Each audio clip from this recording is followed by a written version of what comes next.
मागील 3 वर्षापासून आपण नरेशिंग फार्म सोबत शेती करतोय आणि कॉन्ट्रॅक्ट फार्मिंग मध्ये शेती करतोय. हां, नरेशिंग फार्म सोबत कॉन्ट्रॅक्ट फार्मिंग केल्यामुळं जे आपण होलसेल मार्केटमध्ये देत होतो आपला जो शेतीतला माल, त्यामुळे मार्केटचे जे काही फ्लक्च्युएशन असतात, कमी रेट किंवा जास्त रेट असं फ्लक्च्युएशन असतं.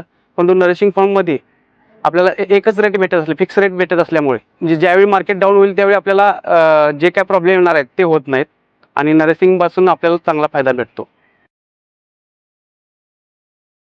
हां, आपण डायरेक्ट मार्केटलाच पाठवत होतो, होलसेल मार्केटला. त्याच्यामध्ये रिस्क भरपूर असायची.